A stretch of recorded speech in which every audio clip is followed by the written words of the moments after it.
Welcome, dear listener, to this evening's audiobook. This reading is brought to you by Sleepy Sounds. Tonight, we will be reading The Legend of Sleepy Hollow, as written by Washington Irving. So, as the gentle sound of the soft rain begins to fall, let us begin our terrifying journey together. In the bosom of one of those spacious coves which indent the eastern shore of the Hudson, at that broad expansion of the river denominated by the ancient Dutch navigators the Tappan Zee, and where they always prudently shortened sail and implored the protection of St. Nicholas when they crossed, there lies a small market town or rural port, which by some is called Greensburg, but which is more generally and properly known by the name of Tarrytown. This name was given, we are told, in former days, by the good housewives of the adjacent country, from the inveterate propensity of their husbands to linger about the village tavern on market days. Be that as it may, I do not vouch for the fact, but merely advert to it, for the sake of being precise and authentic. Not far from this village, perhaps about 2 miles, there is a little valley, or rather lap of land among high hills, which is one of the quietest places in the whole world. A small brook glides through it, with just murmur enough to lull one to repose, and the occasional whistle of a quail or tapping of a woodpecker is almost the only sound that ever breaks in upon the uniform tranquility. I recollect that when a stripling, my first exploit in squirrel shooting was in a grove of tall walnut trees that shades one side of the valley. I had wandered into it at noontime, when all nature is peculiarly quiet, and was startled by the roar of my own gun, as it broke the Sabbath stillness around, and was prolonged and reverberated by the angry echoes. If ever I should wish for a retreat whither I might steal from the world and its distractions, and dream quietly away the remnant of a troubled life, I know of none more promising than this little valley. From the listless repose of the place and the peculiar character of its inhabitants, who are descendants from the original Dutch settlers, this sequestered glen has long been known by the name of Sleepy Hollow, and its rustic lads are called the Sleepy Hollow Boys throughout all the neighboring country. A drowsy, dreamy influence seems to hang over the land and to pervade the very atmosphere. Some say that the place was bewitched by a high German doctor during the early days of the settlement. Others, that an old Indian chief, the prophet or wizard of his tribe, held his powwows there before the country was discovered by Master Hendrik Hudson. Certain it is, the place still continues under the sway of some witching power that holds a spell over the minds of the good people, causing them to walk in a continual reverie. They are given to all kinds of marvelous beliefs, are subject to trances and visions, and frequently see strange sights, and hear music and voices in the air. The whole neighborhood abounds with local tales, haunted spots, and twilight superstitions. Stars shoot, and meteors glare oftener across the valley than in any other part of the country, and the nightmare, with her whole ninefold, seems to make it the favorite scene of her gambols. The dominant spirit, however, that haunts this enchanted region, and seems to be commander-in-chief of all the powers of the air, is the apparition of a figure on horseback, without a head. It is said by some to be the ghost of a Hessian trooper, whose head had been carried away by a cannonball in some nameless battle during the Revolutionary War, and who is ever and anon seen by the country folk hurrying along in the gloom of night, as if on the wings of the wind. His haunts are not confined to the valley, but extend at times to the adjacent roads, and especially to the vicinity of a church at no great distance. Indeed, certain of the most authentic historians of those parts, who have been careful in collecting and collating the floating facts concerning this spectre, allege that the body of the trooper having been buried in the churchyard, the ghost rides forth to the scene of battle in nightly quest of his head, and that the rushing speed with which he sometimes passes along the hollow, like a midnight blast, is owing to his being belated, and in a hurry to get back to the churchyard before daybreak.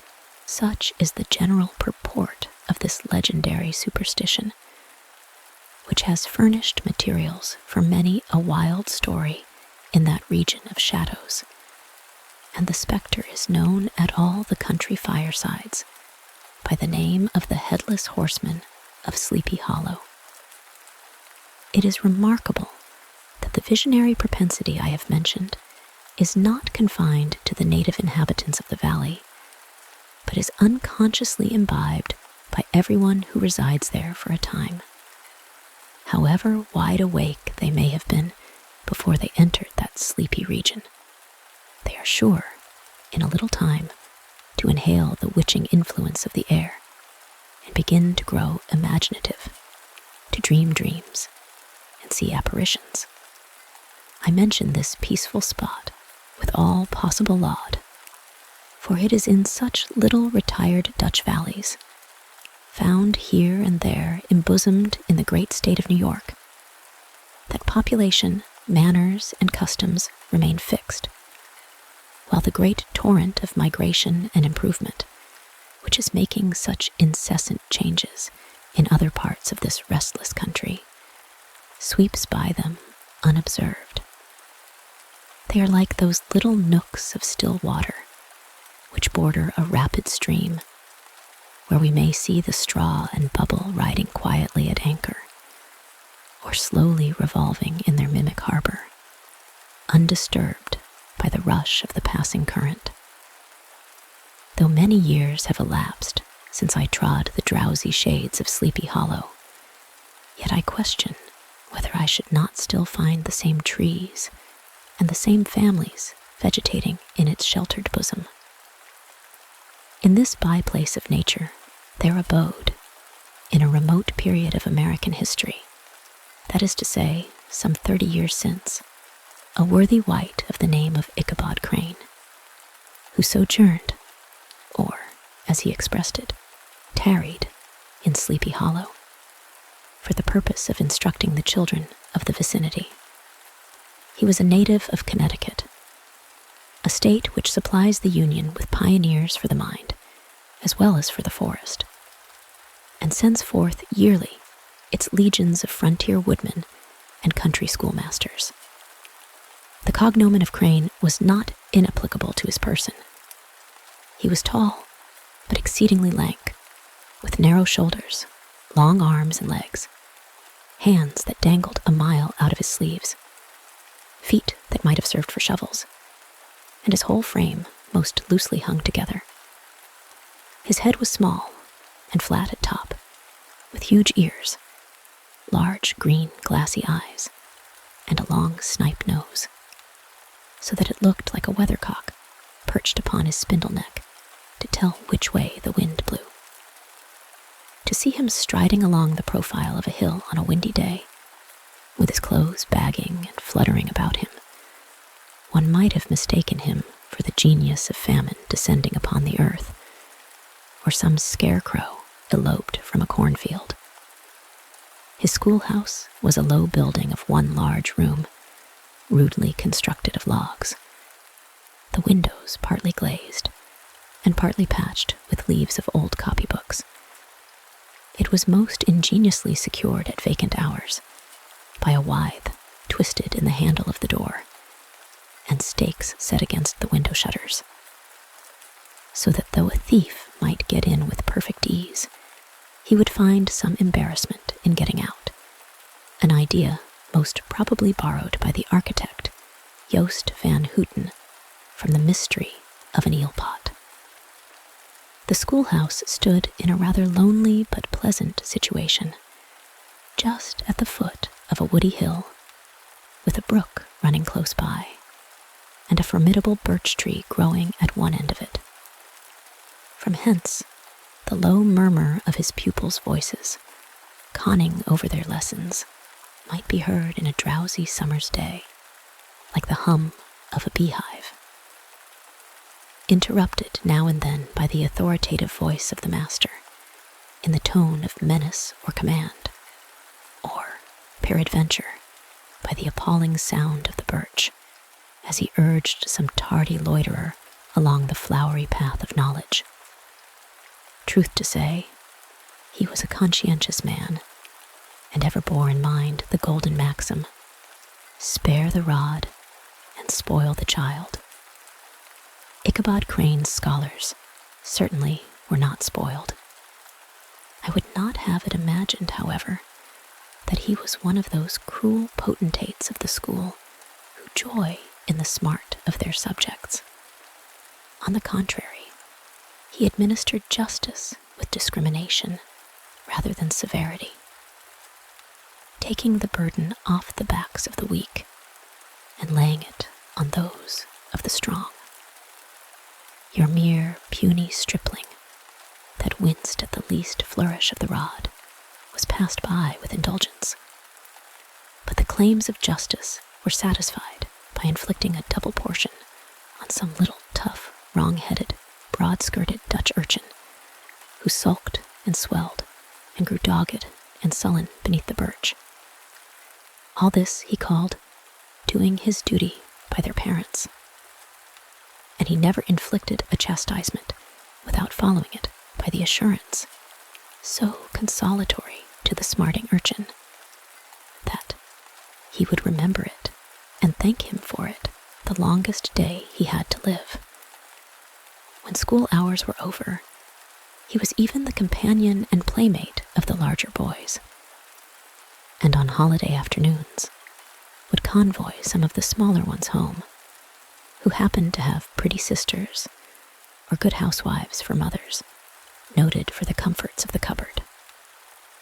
Indeed, it behooved him to keep on good terms with his pupils.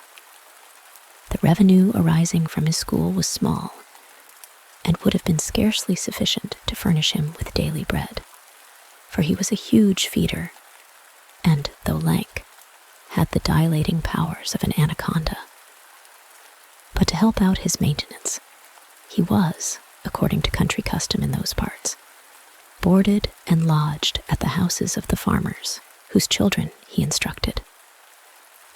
With these, he lived successively a week at a time, thus going the rounds of the neighborhood, with all his worldly effects tied up in a cotton handkerchief, that all this might not be too onerous on the purses of his rustic patrons, who are apt to consider the costs of schooling a grievous burden, and schoolmasters as mere drones. He had various ways of rendering himself both useful and agreeable. He assisted the farmers occasionally in the lighter labors of their farms, helped to make hay, mended the fences, took the horses to water, drove the cows from pasture, and cut wood for the winter fire. He laid aside, too, all the dominant dignity and absolute sway with which he lorded it in his little empire, the school, and became wonderfully gentle and ingratiating. He found favor in the eyes of the mothers by petting the children, particularly the youngest, and like the lion bold, which Wee-lam so magnanimously the lamb did hold, he would sit with the child on one knee and rock a cradle with his foot for whole hours together. In addition to his other vocations, he was the singing master of the neighborhood, and picked up many bright shillings by instructing the young folks in psalmody. It was a matter of no little vanity to him on Sundays to take his station in front of the church gallery with a band of chosen singers, where, in his own mind, he completely carried away the palm from the parson. Certain it is, his voice resounded far above all the rest of the congregation, and there are peculiar quavers still to be heard in that church, and which may even be heard half a mile off, quite to the opposite side of the mill pond, on a still Sunday morning, which are said to be legitimately descended from the nose of Ichabod Crane. Thus, by diverse little makeshifts, in that ingenious way which is commonly denominated by hook and by crook, the worthy pedagogue got on tolerably enough, and was thought, by all who understood nothing of the labor of head work, to have a wonderfully easy life of it. The schoolmaster is generally a man of some importance in the female circle of a rural neighborhood, being considered a kind of idle, gentlemanlike personage, of vastly superior taste and accomplishments to the rough country swains, and, indeed, inferior in learning only to the parson. His appearance, therefore, is apt to occasion some little stir at the tea-table of a farmhouse, and the addition of a supernumerary dish of cakes or sweetmeats, or, peradventure, the parade of a silver teapot. Our man of letters, therefore, was peculiarly happy in the smiles of all the country damsels. How he would figure among them in the churchyard, between services on Sundays, gathering grapes for them from the wild vines that overran the surrounding trees, reciting for their amusement all the epitaphs on the tombstones, or sauntering, with a whole bevy of them, along the banks of the adjacent mill pond, while the more bashful country bumpkins hung sheepishly back, envying his superior elegance and address. From his half-itinerant life also, he was a kind of traveling gazette, carrying the whole budget of local gossip from house to house, so that his appearance was always greeted with satisfaction. He was, moreover, esteemed by the women as a man of great erudition, for he had read several books quite through, and was a perfect master of Cotton Mather's History of New England Witchcraft, in which, by the way, he most firmly and potently believed. He was, in fact, an odd mixture of small shrewdness and simple credulity. His appetite for the marvelous and his powers of digesting it were equally extraordinary, and both had been increased by his residence in this spellbound region. No tale was too gross or monstrous for his capacious swallow. It was often his delight, after his school was dismissed in the afternoon, to stretch himself on the rich bed of clover bordering the little brook that whimpered by his schoolhouse, and there con over old Mather's direful tales, until the gathering dusk of evening made the printed page a mere mist before his eyes. Then, as he wended his way by swamp and stream and awful woodland to the farmhouse where he happened to be quartered, every sound of nature at that witching hour fluttered his excited imagination. The moan of the whip-poor-will from the hillside, the boding cry of the tree-toad, that harbinger of storm, the dreary hooting of the screech-owl, or the sudden rustling in the thicket of birds, frightened from their roost. The fireflies, too, which sparkled most vividly in the darkest places, now and then startled him, as one of uncommon brightness would stream across his path, and if, by chance, a huge blockhead of a beetle came winging his blundering flight against him, the poor varlet was ready to give up the ghost, with the idea that he was struck with a witch's token. His only resource on such occasions, either to drown thought or drive away evil spirits, was to sing psalm tunes, and the good people of Sleepy Hollow, as they sat by their doors of an evening, were often filled with awe at hearing his nasal melody, in linked sweetness long drawn out, floating from the distant hill or along the dusky road. Another of his sources of fearful pleasure was to pass long winter evenings with the old Dutch wives, as they sat spinning by the fire, with a row of apples roasting and spluttering along the hearth, and listen to their marvelous tales of ghosts and goblins, and haunted fields, and haunted brooks, and haunted bridges, and haunted houses, and particularly of the headless horseman, or galloping Hessian of the hollow, as they sometimes called him. He would delight them equally by his anecdotes of witchcraft, and of the direful omens and portentous sights and sounds in the air, which prevailed in the earlier times of Connecticut, and would frighten them woefully with speculations upon comets and shooting stars, and with the alarming fact that the world did absolutely turn round, and that they were half the time topsy-turvy.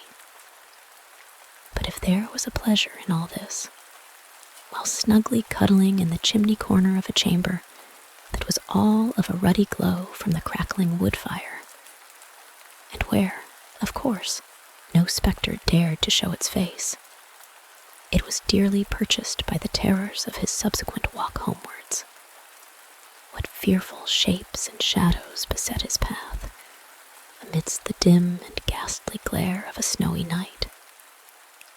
With what wistful look did he eye every trembling ray of light streaming across the waste fields from some distant window. How often was he appalled by some shrub covered with snow, which, like a sheeted spectre, beset his very path. How often did he shrink with curdling awe at the sound of his own steps on the frosty crust beneath his feet, and dread to look over his shoulder, lest he should behold some uncouth being tramping close behind him. And how often was he thrown into complete dismay by some rushing blast, howling among the trees, in the idea that it was the galloping Hessian on one of his nightly scourings. All these, however, were mere terrors of the night, phantoms of the mind that walk in darkness, and though he had seen many spectres in his time, and been more than once beset by Satan in diverse shapes, in his lonely perambulations, yet daylight put an end to all these evils, and he would have passed a pleasant life of it, in despite of the devil and all his works, if his path had not been crossed by a being that causes more perplexity to mortal man than ghosts, goblins, and the whole race of witches put together, and that was a woman. Among the musical disciples who assembled one evening in each week to receive his instructions in psalmody was Katrina van Tassel, the daughter and only child of a substantial Dutch farmer. She was a blooming lass of fresh 18, plump as a partridge, ripe and melting and rosy-cheeked as one of her father's peaches, and universally famed, not merely for her beauty, but her vast expectations. She was withal a little of a coquette, as might be perceived even in her dress, which was a mixture of ancient and modern fashions, as most suited to set off her charms. She wore the ornaments of pure yellow gold, which her great-great-grandmother had brought over from Sardam, the tempting stomacher of the olden time, and withal a provokingly short petticoat to display the prettiest foot and ankle in the country round. Ichabod Crane had a soft and foolish heart towards the sex, and it is not to be wondered at that so tempting a morsel soon found favor in his eyes, more especially after he had visited her in her paternal mansion. Old Baltus van Tassel was a perfect picture of a thriving, contented, liberal-hearted farmer. He seldom, it is true, sent either his eyes or his thoughts beyond the boundaries of his own farm, But within those, everything was snug, happy, and well-conditioned. He was satisfied with his wealth, but not proud of it, and piqued himself upon the hearty abundance rather than the style in which he lived. His stronghold was situated on the banks of the Hudson, in one of those green, sheltered, fertile nooks in which the Dutch farmers are so fond of nestling. A great elm tree spread its broad branches over it, at the foot of which bubbled up a spring of the softest and sweetest water in a little well-formed of a barrel, and then stole sparkling away through the grass to a neighboring brook that babbled along among alders and dwarf willows. Hard by the farmhouse was a vast barn that might have served for a church, every window and crevice of which seemed bursting forth with the treasures of the farm. The flail was busily resounding within it from morning to night. Swallows and martins skimmed twittering about the eaves, and rows of pigeons, some with one eye turned up, as if watching the weather, some with their heads under their wings or buried in their bosoms, and others swelling and cooing and bowing about their dames, or enjoying the sunshine on the roof.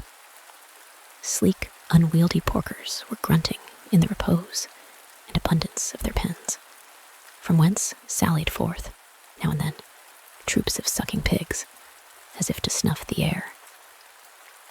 A stately squadron of snowy geese were riding in an adjoining pond, convoying whole fleets of ducks. Regiments of turkeys were gobbling through the farmyard, and guinea fowls fretting about it, like ill-tempered housewives, with their peevish, discontented cry.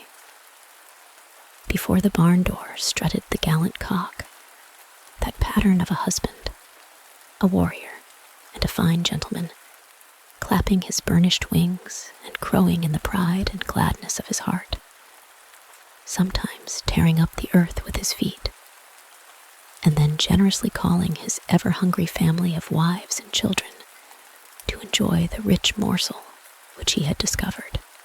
The pedagogue's mouth watered as he looked upon this sumptuous promise of luxurious winter fare. In his devouring mind's eye, he pictured to himself every roasting pig running about with a pudding in his belly and an apple in his mouth. The pigeons were snugly put to bed in a comfortable pie and tucked in with a coverlid of crust. The geese were swimming in their own gravy, and the ducks pairing cozily in dishes like snug married couples with a decent competency of onion sauce. In the porkers, he saw carved out the future sleek side of bacon and juicy, relishing ham. Not a turkey, but he beheld daintily trussed up with its gizzard under its wing, and, peradventure, a necklace of savory sausages. And even bright Chanticleer himself lay sprawling on his back, in a side dish, with uplifted claws, as if craving that quarter which his chivalrous spirit disdained to ask while living. As the enraptured Ichabod fancied all this, and as he rolled his great green eyes over the fat meadowlands, the rich fields of wheat, of rye, of buckwheat, and Indian corn, and the orchards burdened with ruddy fruit, which surrounded the warm tenement of Van Tassel, his heart yearned after the damsel who was to inherit these domains, and his imagination expanded with the idea how they might be readily turned into cash, and the money invested in immense tracts of wild land and shingle palaces in the wilderness. Nay, his busy fancy already realized his hopes and presented to him the blooming Katrina with a whole family of children mounted on the top of a wagon loaded with household trumpery, with pots and kettles dangling beneath.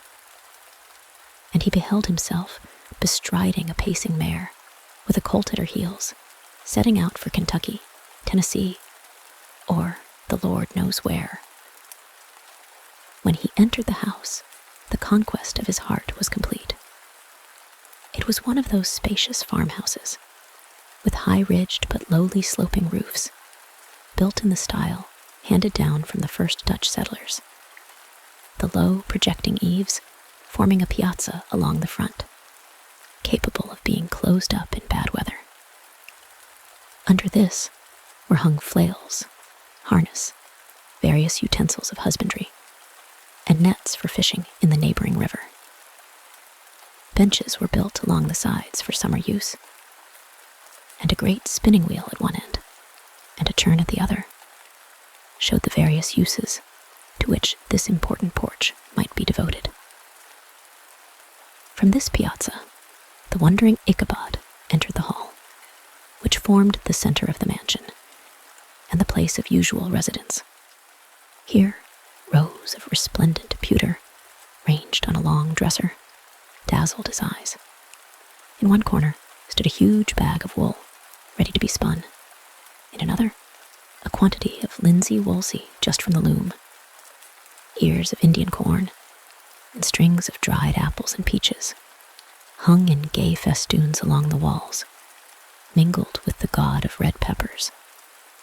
And a door left ajar gave him a peep into the best parlor, where the claw-footed chairs and dark mahogany tables shone like mirrors.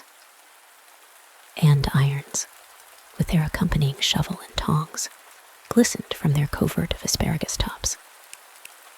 Mock oranges and conch shells decorated the mantelpiece. Strings of various colored birds' eggs were suspended above it. A great ostrich egg was hung from the center of the room, and a corner cupboard, knowingly left open, displayed immense treasures of old silver and well-mended china. From the moment Ichabod laid his eyes upon these regions of delight, the peace of his mind was at an end, and his only study was how to gain the affections of the peerless daughter of Van Tassel.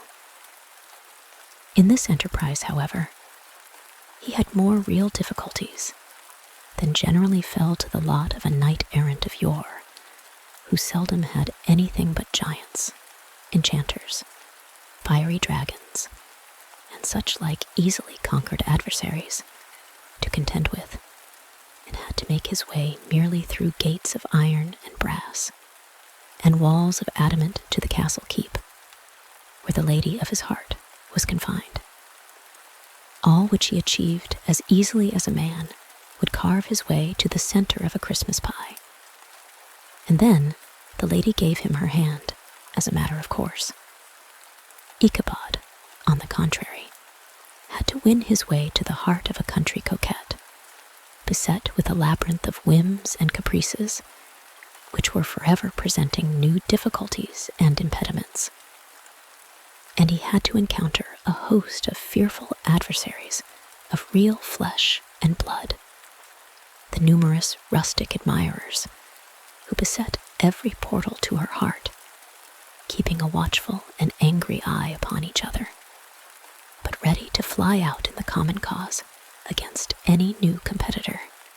Among these, the most formidable was a burly, roaring, roistering blade of the name of Abraham, or, according to the Dutch abbreviation, Bram van Brunt, the hero of the country round, which rang with his feats of strength and hardihood. He was broad-shouldered and double-jointed, with short, curly black hair, and a bluff, but not unpleasant countenance, having a mingled air of fun and arrogance. From his Herculean frame and great powers of limb, he had received the nickname of Brom Bones, by which he was universally known. He was famed for great knowledge and skill in horsemanship, being as dexterous on horseback as a Tartar. He was foremost at all races and cockfights, and, with the ascendancy which bodily strength always acquires in rustic life, was the umpire in all disputes, setting his hat on one side and giving his decisions with an air and tone that admitted of no gainsay or appeal. He was always ready for either a fight or a frolic, but had more mischief than ill will in his composition.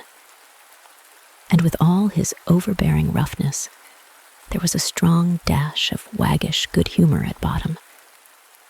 He had 3 or 4 boon companions who regarded him as their model, and at the head of whom he scoured the country, attending every scene of feud or merriment for miles round.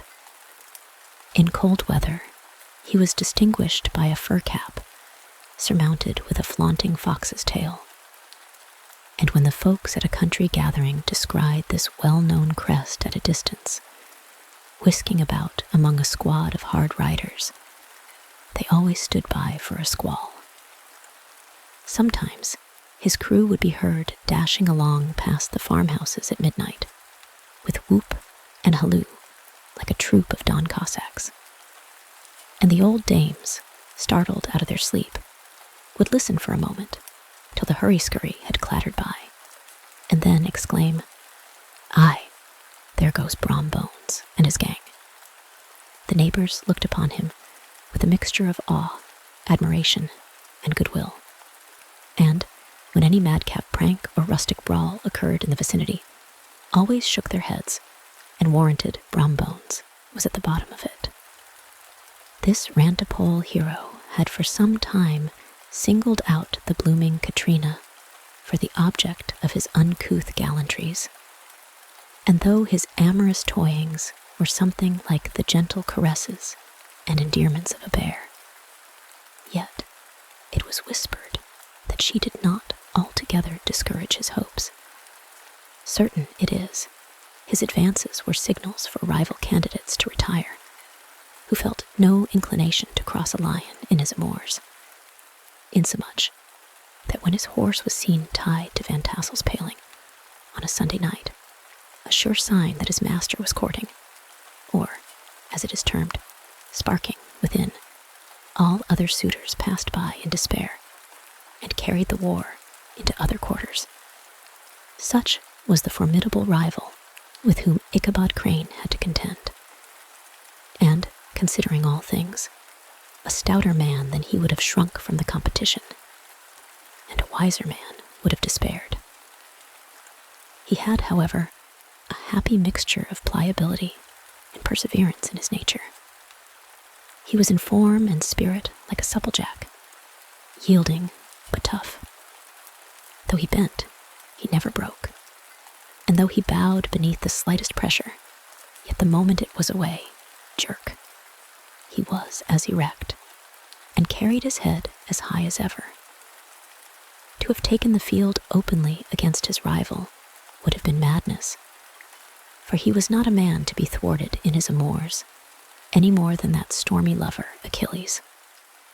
Ichabod, therefore, made his advances in a quiet and gently insinuating manner. Under cover of his character of singing master, he made frequent visits at the farmhouse. Not that he had anything to apprehend from the meddlesome interference of parents, which is so often a stumbling block in the path of lovers. Balt Van Tassel was an easy, indulgent soul. He loved his daughter better even than his pipe, and, like a reasonable man and an excellent father, let her have her way in everything. His notable little wife, too, had enough to do to attend to her housekeeping and manage her poultry. For, as she sagely observed, ducks and geese are foolish things and must be looked after, but girls can take care of themselves. Thus, while the busy dame bustled about the house, or plied her spinning wheel at one end of the piazza, honest Balt would sit smoking his evening pipe at the other, watching the achievements of a little wooden warrior, who, armed with a sword in each hand, was most valiantly fighting the wind on the pinnacle of the barn. In the meantime, Ichabod would carry on his suit with the daughter by the side of the spring under the great elm, or sauntering along in the twilight, that hour so favorable to the lover's eloquence. I profess not to know how women's hearts are wooed and won. To me, they have always been matters of riddle and admiration. Some seem to have but one vulnerable point or door of access, while others have 1,000 avenues and may be captured in 1,000 different ways. It is a great triumph of skill to gain the former, but a still greater proof of generalship to maintain possession of the latter. For man must battle for his fortress at every door and window. He who wins 1,000 common hearts is therefore entitled to some renown, but he who keeps undisputed sway over the heart of a coquette is indeed a hero. Certain it is. This was not the case with the redoubtable Brombones, and from the moment Ichabod Crane made his advances, the interests of the former evidently declined. His horse was no longer seen tied to the palings on Sunday nights, and a deadly feud gradually arose between him and the preceptor of Sleepy Hollow. Brom, who had a degree of rough chivalry in his nature, would fain have carried matters to open warfare and have settled their pretensions to the lady according to the mode of those most concise and simple reasoners, the knights-errant of yore, by single combat. But Ichabod was too conscious of the superior might of his adversary to enter the lists against him.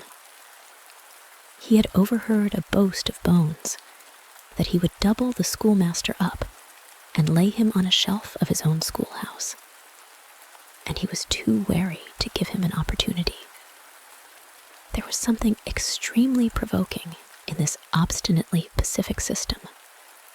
It left Brom no alternative but to draw upon the funds of rustic waggery in his disposition, and to play off boorish practical jokes upon his rival.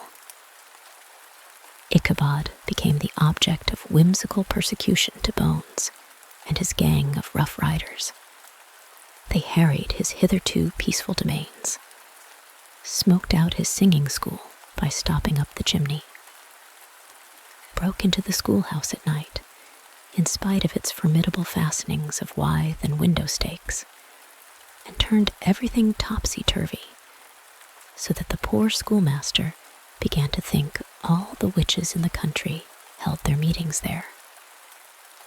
But what was still more annoying, Brom took all opportunities of turning him into ridicule in presence of his mistress, and had a scoundrel dog whom he taught to whine in the most ludicrous manner, and introduced as a rival of Ichabod's to instruct her in psalmody.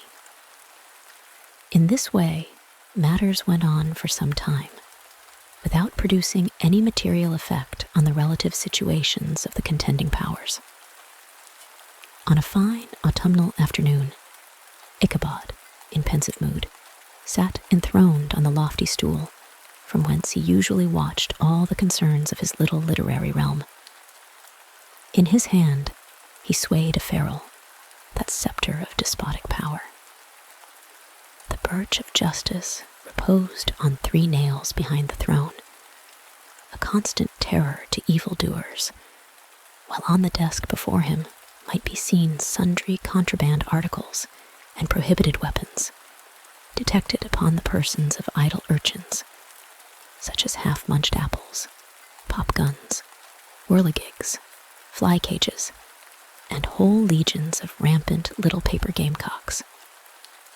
Apparently, there had been some appalling act of justice recently inflicted, for his scholars were all busily intent upon their books, or slyly whispering behind them with one eye kept upon the master, and a kind of buzzing stillness reigned throughout the schoolroom. It was suddenly interrupted by the appearance of a Negro in tow-cloth jacket and trousers, a round-crowned fragment of a hat, like the cap of Mercury, and mounted on the back of a ragged, wild, half-broken colt, which he managed with a rope by way of halter. He came clattering up to the school door with an invitation to Ichabod to attend a merrymaking or quilting frolic, to be held that evening at Mynheer Van Tassel's.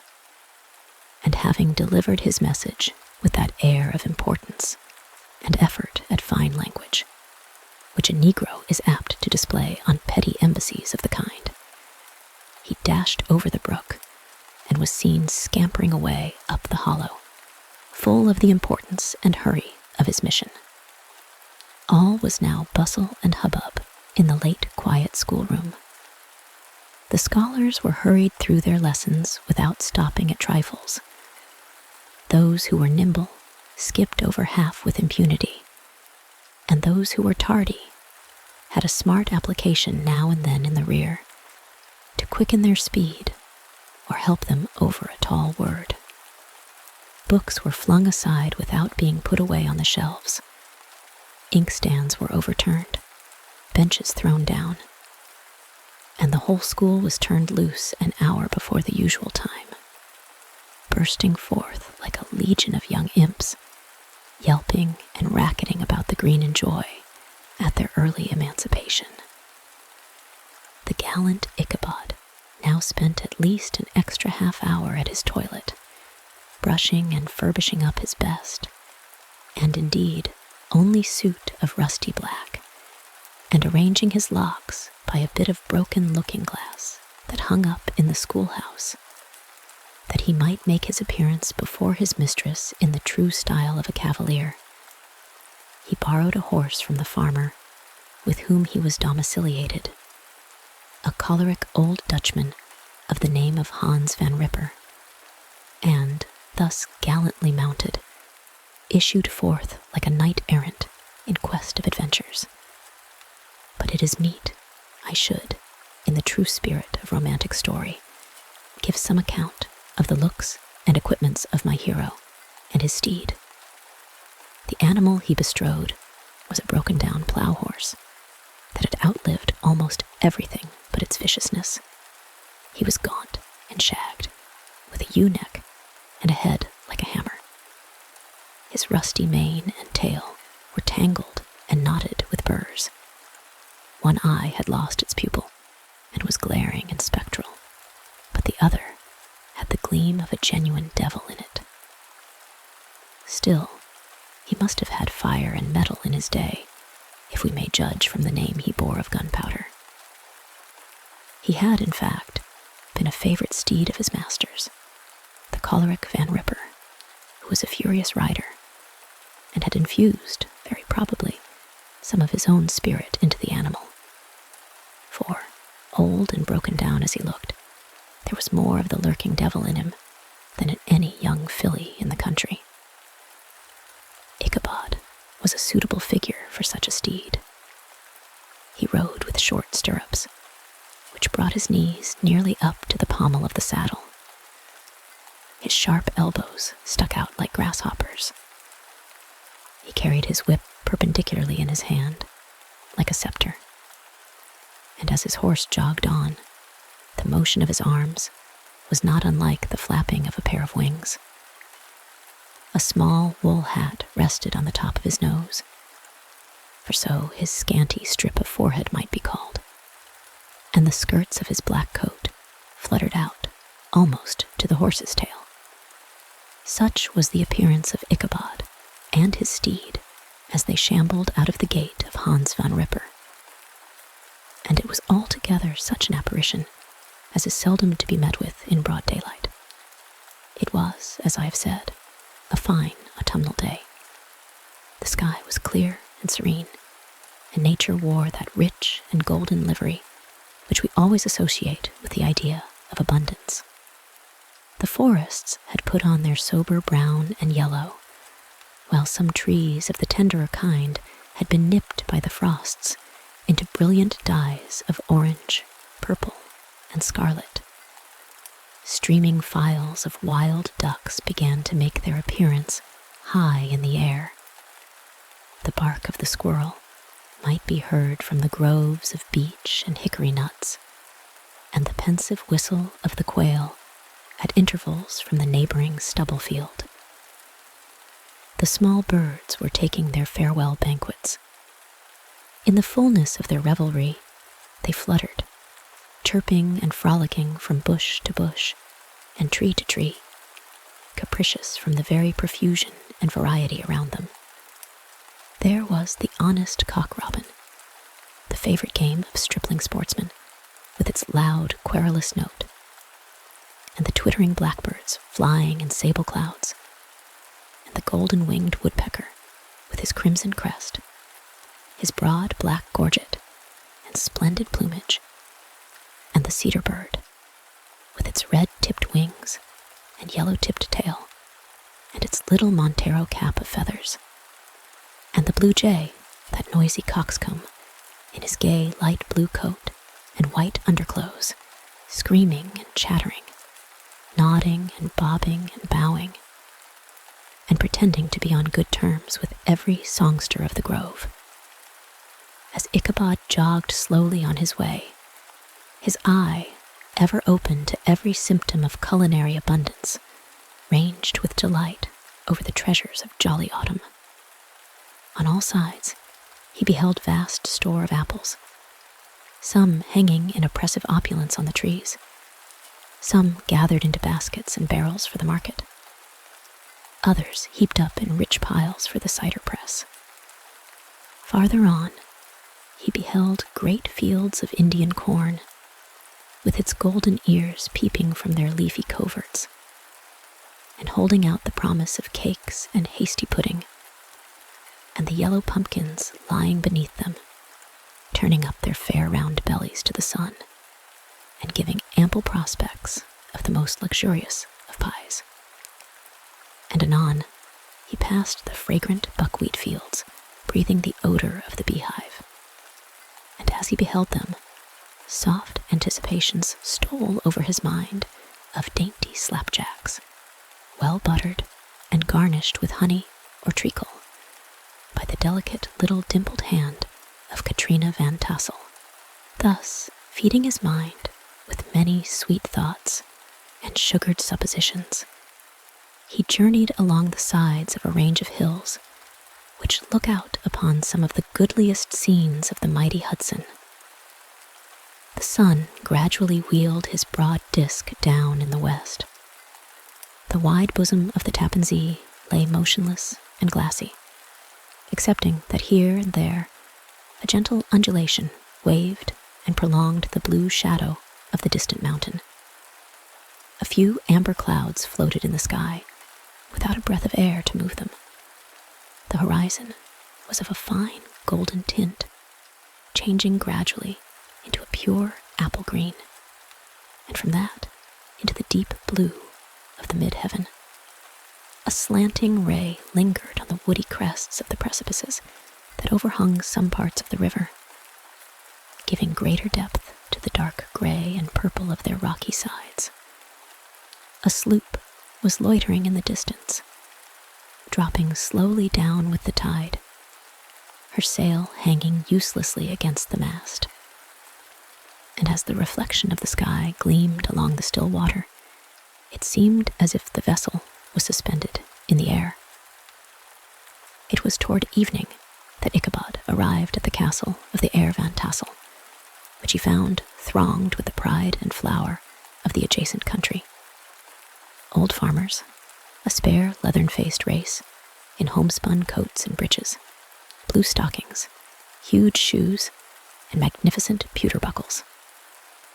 Their brisk, withered little dames, in close-crimped caps, long-waisted short gowns, homespun petticoats, with scissors and pincushions, and gay calico pockets hanging on the outside.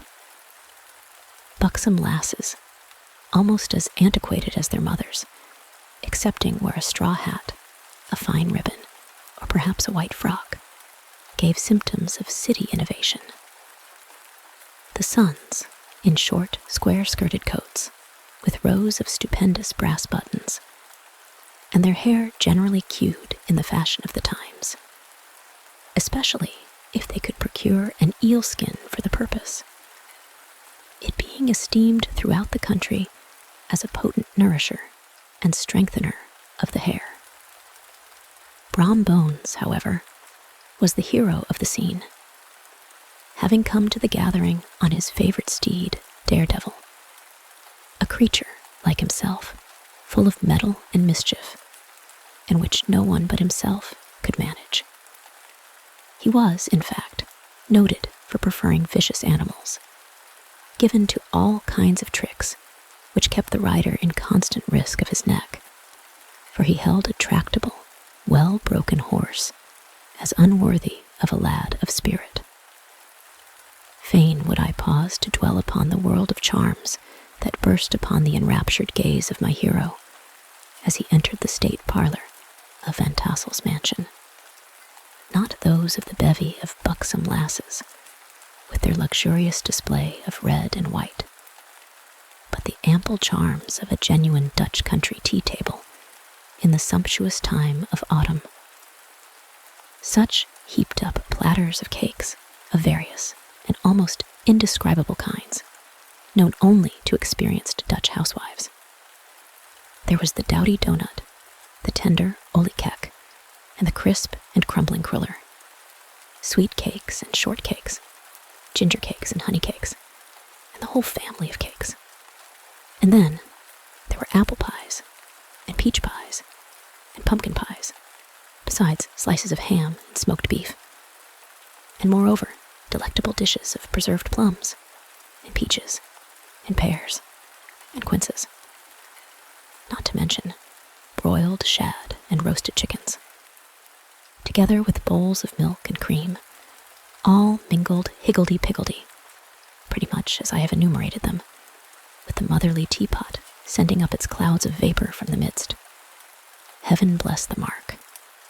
I want breath, and time to discuss this banquet as it deserves, and am too eager to get on with my story.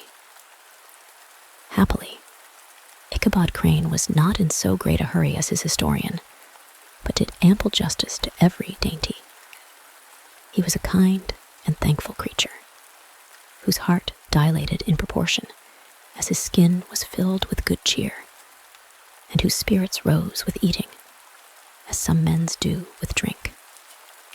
He could not help, too, rolling his large eyes round him as he ate, and chuckling with the possibility that he might one day be lord of all this scene of almost unimaginable luxury and splendor.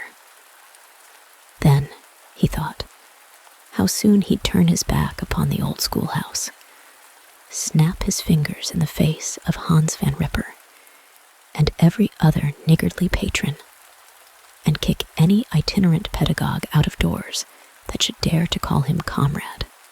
Old Baltus Van Tassel moved about among his guests, with a face dilated with content and good humor, round and jolly as the harvest moon. His hospitable attentions were brief but expressive, being confined to a shake of the hand, a slap on the shoulder, a loud laugh, and a pressing invitation to fall to and help themselves.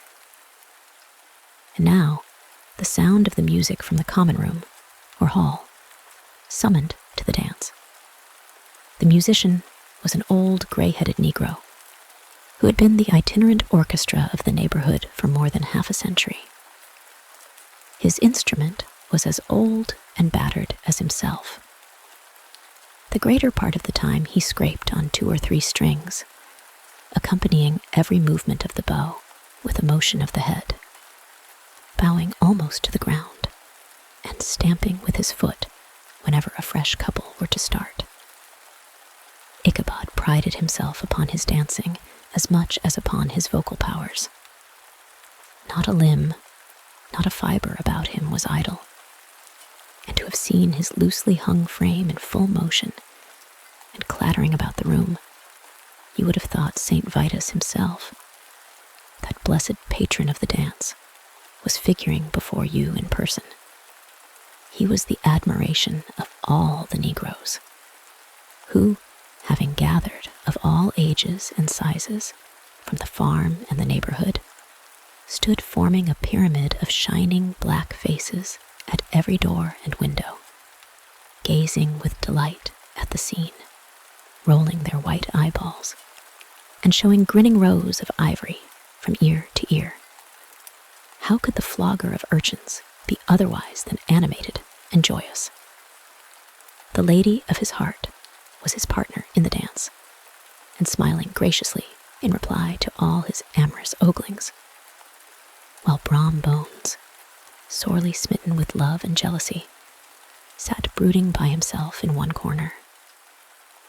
When the dance was at an end, Ichabod was attracted to a knot of the Sager folks, who, with old Van Tassel, sat smoking at one end of the piazza, gossiping over former times and drawing out long stories about the war. This neighborhood, at the time of which I am speaking, was one of those highly favored places which abound with chronicle and great men. The British and American line had run near it during the war. It had, therefore, been the scene of marauding and infested with refugees, cowboys, and all kinds of border chivalry. Just sufficient time had elapsed to enable each storyteller to dress up his tale with a little becoming fiction, and, in the indistinctness of his recollection, to make himself the hero of every exploit. There was the story of Doffue Martling, a large blue-bearded Dutchman who had nearly taken a British frigate with an old iron 9-pounder from a mud breastwork, only that his gun burst at the 6th discharge. And there was an old gentleman who shall be nameless, being too rich a mynheer to be lightly mentioned, who, in the Battle of White Plains, being an excellent master of defense, parried a musket ball with a small sword, insomuch that he absolutely felt it whiz round the blade and glance off at the hilt, in proof of which he was ready at any time to show the sword, with the hilt a little bent. There were several more that had been equally great in the field, not one of whom but was persuaded that he had a considerable hand in bringing the war to a happy termination. But all these were nothing to the tales of ghosts and apparitions that succeeded. The neighborhood is rich in legendary treasures of the kind. Local tales and superstitions thrive best in these sheltered, long-settled retreats, but are trampled underfoot by the shifting throng that forms the population of most of our country places. Besides, there is no encouragement for ghosts in most of our villages, for they have scarcely had time to finish their first nap and turn themselves in their graves before their surviving friends have traveled away from the neighborhood, so that when they turn out at night to walk their rounds, they have no acquaintance left to call upon. This is perhaps the reason why we so seldom hear of ghosts, except in our long-established Dutch communities. The immediate cause, however, of the prevalence of supernatural stories in these parts was doubtless owing to the vicinity of Sleepy Hollow. There was a contagion in the very air that blew from that haunted region. It breathed forth an atmosphere of dreams and fancies, infecting all the land. Several of the Sleepy Hollow people were present at Van Tassel's, and, as usual, were doling out their wild and wonderful legends. Many dismal tales were told about funeral trains, and mourning cries and wailings heard and seen about the great tree where the unfortunate Major Andre was taken, and which stood in the neighborhood. Some mention was made also of the woman in white that haunted the dark glen at Raven Rock, and was often heard to shriek on winter nights before a storm, having perished there in the snow. The chief part of the stories, however, turned upon the favorite specter of Sleepy Hollow, the headless horseman, who had been heard several times of late, patrolling the country, and, it was said, tethered his horse nightly among the graves in the churchyard. The sequestered situation of this church seems always to have made it a favorite haunt of troubled spirits. It stands on a knoll, surrounded by locust trees and lofty elms, from among which its decent, whitewashed walls shine modestly forth, like Christian purity beaming through the shades of retirement. A gentle slope descends from it to a silver sheet of water, bordered by high trees, between which peeps may be caught at the blue hills of the Hudson. To look upon its grass-grown yard, where the sunbeams seem to sleep so quietly, one would think that there at least the dead might rest in peace. On one side of the church extends a wide, woody dell, along which raves a large brook among broken rocks and trunks of fallen trees. Over a deep black part of the stream, not far from the church, was formerly thrown a wooden bridge. The road that led to it, and the bridge itself, were thickly shaded by overhanging trees, which cast a gloom about it, even in the daytime, but occasioned a fearful darkness at night. Such was one of the favorite haunts of the Headless Horseman, and the place where he was most frequently encountered. The tale was told of old Brewer, a most heretical disbeliever in ghosts, how he met the horseman returning from his foray into Sleepy Hollow, and was obliged to get up behind him, how they galloped over bush and brake, over hill and swamp, until they reached the bridge, when the horseman suddenly turned into a skeleton, threw old Brewer into the brook, and sprang away over the treetops with a clap of thunder. This story was immediately matched by a thrice marvelous adventure of Brom Bones, who made light of the galloping Hessian as an errant jockey. He affirmed that on returning one night from the neighboring village of Sing Sing, he had been overtaken by this midnight trooper, that he had offered to race with him for a bowl of punch, and should have won it too, for Daredevil beat the goblin horse all hollow. But just as they came to the church bridge, the Hessian bolted and vanished in a flash of fire. All these tales, told in that drowsy undertone with which men talk in the dark, the countenances of the listeners only now and then receiving a casual gleam from the glare of a pipe, sank deep in the mind of Ichabod.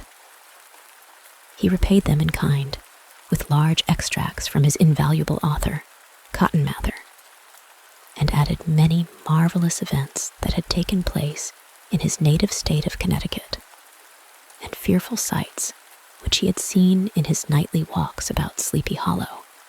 The revel now gradually broke up. The old farmers gathered together their families in their wagons, and were heard for some time rattling along the hollow roads and over the distant hills. Some of the damsels mounted on pillions behind their favorite swains, and their light-hearted laughter, mingling with the clatter of hoofs, echoed along the silent woodlands, sounding fainter and fainter until they gradually died away, and the late scene of noise and frolic was all silent and deserted. Ichabod only lingered behind, according to the custom of country lovers, to have a tete-a-tete with the heiress, fully convinced that he was now on the high road to success. What passed at this interview I will not pretend to say, for in fact, I do not know. Something, however, I fear me, must have gone wrong, for he certainly sallied forth, after no very great interval, with an air quite desolate and chap-fallen. Oh, these women, these women. Could that girl have been playing off any of her coquettish tricks? Was her encouragement of the poor pedagogue all a mere sham to secure her conquest of his rival? Heaven only knows, not I. Let it suffice to say, Ichabod stole forth with the air of one who had been sacking a hen roost, rather than a fair lady's heart.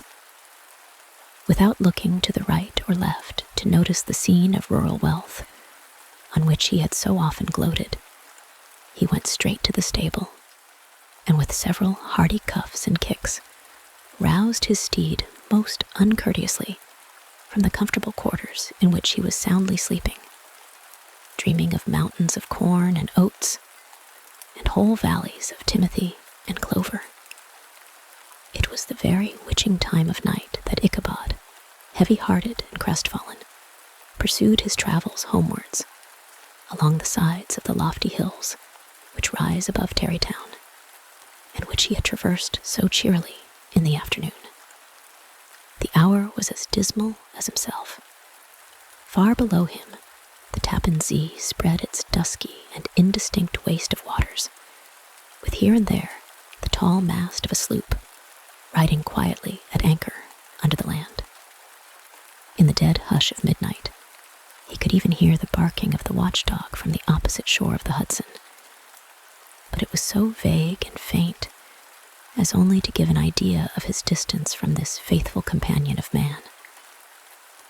Now and then, too, the long-drawn crowing of a cock, accidentally awakened, would sound far, far off, from some farmhouse away among the hills, but it was like a dreaming sound in his ear. No signs of life occurred near him, but occasionally the melancholy chirp of a cricket, or perhaps the guttural twang of a bullfrog from a neighboring marsh, as if sleeping uncomfortably and turning suddenly in his bed. All the stories of ghosts and goblins that he had heard in the afternoon now came crowding upon his recollection. The night grew darker and darker. The stars seemed to sink deeper in the sky, and driving clouds occasionally hid them from his sight. He had never felt so lonely and dismal. He was, moreover, approaching the very place where many of the scenes of the ghost stories had been laid. In the center of the road stood an enormous tulip tree, which towered like a giant above all the other trees of the neighborhood, and formed a kind of landmark. Its limbs were gnarled and fantastic, large enough to form trunks for ordinary trees, twisting down almost to the earth and rising again into the air. It was connected with the tragical story of the unfortunate Andre, who had been taken prisoner hard by, and was universally known by the name of Major Andre's tree. The common people regarded it with a mixture of respect and superstition, partly out of sympathy for the fate of its ill-starred namesake, and partly from the tales of strange sights and doleful lamentations told concerning it. As Ichabod approached this fearful tree, he began to whistle. He thought his whistle was answered. It was but a blast, sweeping sharply through the dry branches. As he approached a little nearer, he thought he saw something white hanging in the midst of the tree. He paused and ceased whistling, but, on looking more narrowly, perceived that it was a place where the tree had been scathed by lightning, and the white wood laid bare. Suddenly, he heard a groan. His teeth chattered, and his knees smote against the saddle. It was but the rubbing of one huge bough upon another, as they were swayed about by the breeze. He passed the tree in safety, but new perils lay before him. It was the very witching time of night that Ichabod, heavy-hearted and crestfallen, pursued his travels homewards, along the sides of the lofty hills which rise above Tarrytown, and which he had traversed so cheerily in the afternoon. The hour was as dismal as himself. Far below him, the Tappan Zee spread its dusky and indistinct waste of waters, with here and there the tall mast of a sloop, riding quietly at anchor under the land. In the dead hush of midnight, he could even hear the barking of the watchdog from the opposite shore of the Hudson, but but it was so vague and faint as only to give an idea of his distance from this faithful companion of man. Now and then, too, the long-drawn crowing of a cock, accidentally awakened, would sound far, far off, from some farmhouse away among the hills. But it was like a dreaming sound in his ear. No signs of life occurred near him, but occasionally the melancholy chirp of a cricket, or perhaps the guttural twang of a bullfrog from a neighboring marsh, as if sleeping uncomfortably and turning suddenly in his bed. All the stories of ghosts and goblins that he had heard in the afternoon now came crowding upon his recollection. The night grew darker and darker. The stars seemed to sink deeper in the sky, and driving clouds occasionally hid them from his sight. He had never felt so lonely and dismal. He was, moreover, approaching the very place where many of the scenes of the ghost stories had been laid. In the center of the road stood an enormous tulip tree, which towered like a giant above all the other trees of the neighborhood, and formed a kind of landmark. Its limbs were gnarled and fantastic, large enough to form trunks for ordinary trees, twisting down almost to the earth and rising again into the air. It was connected with the tragical story of the unfortunate Andre, who had been taken a prisoner hard by, and was universally known by the name of Major Andre's tree. The common people regarded it with a mixture of respect and superstition, partly out of sympathy for the fate of its ill-starred namesake, and partly from the tales of strange sights and doleful lamentations told concerning it. As Ichabod approached this fearful tree, he began to whistle. He thought his whistle was answered. It was but a blast, sweeping sharply through the dry branches. As he approached a little nearer, he thought he saw something white hanging in the midst of the tree. He paused and ceased whistling, but, on looking more narrowly, perceived that it was a place where the tree had been scathed by lightning, and the white wood laid bare. Suddenly he heard a groan. His teeth chattered, and his knees smote against the saddle.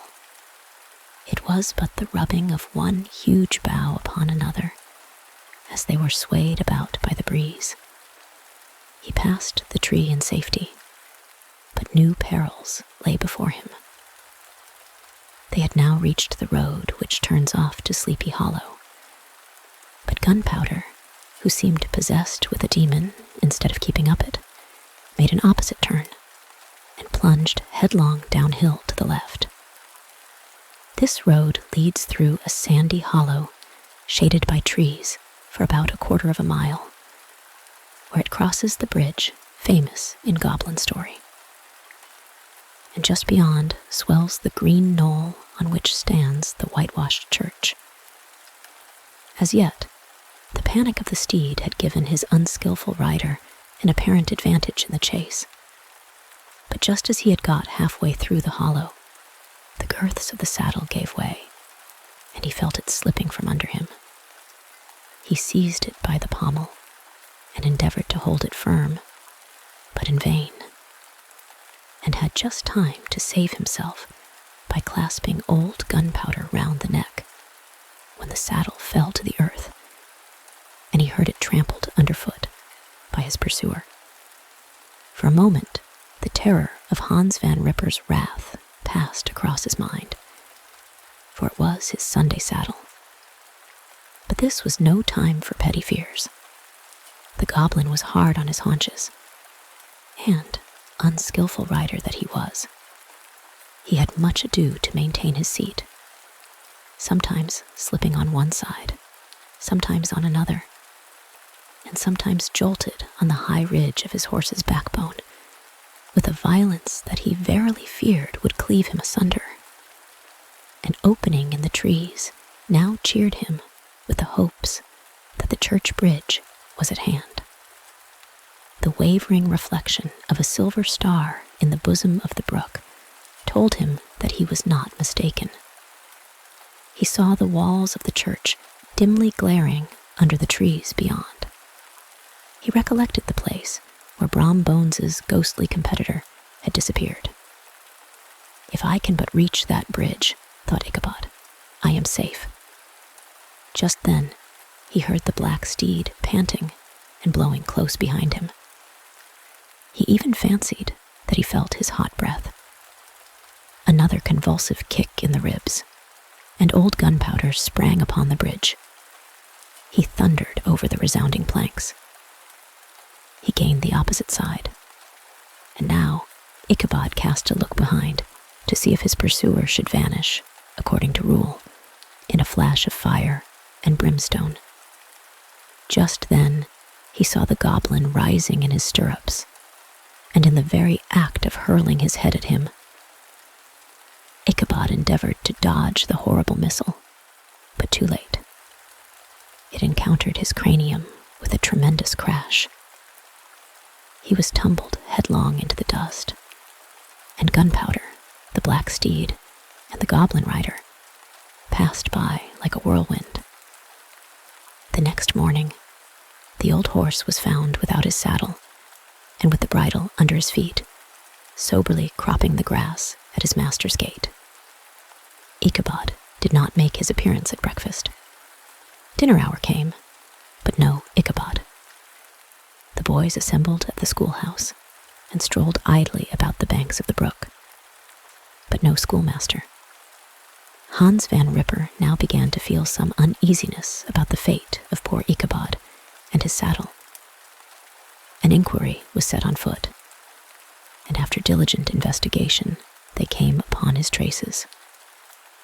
In one part of the road leading to the church was found the saddle trampled in the dirt, the tracks of horses' hooves deeply dented in the road, and evidently, at furious speed, were traced to the bridge, beyond which, on the bank of a broad part of the brook, where the water ran deep and black, was found the hat of the unfortunate Ichabod, and close beside it, a shattered pumpkin. The brook was searched, but the body of the schoolmaster was not to be discovered. Hans Van Ripper, as executor of his estate, examined the bundle which contained all his worldly effects. They consisted of 2 shirts and a half, 2 stocks for the neck, a pair or 2 of worsted stockings, an old pair of corduroy small clothes, a rusty razor, a book of psalm tunes full of dog's ears, and a broken pitch pipe. As to the books and furniture of the schoolhouse, they belonged to the community, excepting Cotton Mather's History of Witchcraft, a New England almanac, and a book of dreams and fortune-telling, in which last was a sheet of foolscap, much scribbled and blotted in several fruitless attempts to make a copy of verses in honor of the heiress of Van Tassel. These magic books and the poetic scrawl were forthwith consigned to the flames by Hans Van Ripper, who, from that time forward, determined to send his children no more to school, observing that he never knew any good come of this same reading and writing. Whatever money the schoolmaster possessed, and he had received his quarter's pay but a day or 2 before, he must have had about his person at the time of his disappearance. The mysterious event caused much speculation at the church on the following Sunday. Knots of gazers and gossips were collected in the churchyard, at the bridge, and at the spot where the hat and pumpkin had been found. The stories of Brewer, of Bones, and a whole budget of others were called to mind. And when they had diligently considered them all, and compared them with the symptoms of the present case, they shook their heads, and came to the conclusion that Ichabod had been carried off by the galloping Hessian.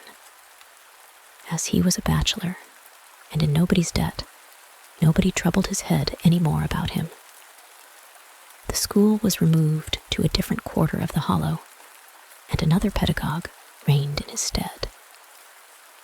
It is true, an old farmer, who had been down to New York on a visit several years after, and from whom this account of the ghostly adventure was received, brought home the intelligence that Ichabod Crane was still alive, that he had left the neighborhood partly through fear of the goblin and Hans Van Ripper, and partly in mortification at having been suddenly dismissed by the heiress, that he had changed his quarters to a distant part of the country, had kept school and studied law at the same time, had been admitted to the bar, turned politician, electioneered, written for the newspapers, and finally had been made a justice of the 10-pound court. Brombones, too, who, shortly after his rival's disappearance, conducted the blooming Katrina in triumph to the altar, was observed to look exceedingly knowing whenever the story of Ichabod was related, and always burst into a hearty laugh at the mention of the pumpkin, which led some to suspect that he knew more about the matter than he chose to tell. The old country wives, however, who are the best judges of these matters, maintain to this day that Ichabod was spirited away by supernatural means, and it is a favorite story often told about the neighborhood round the winter evening fire.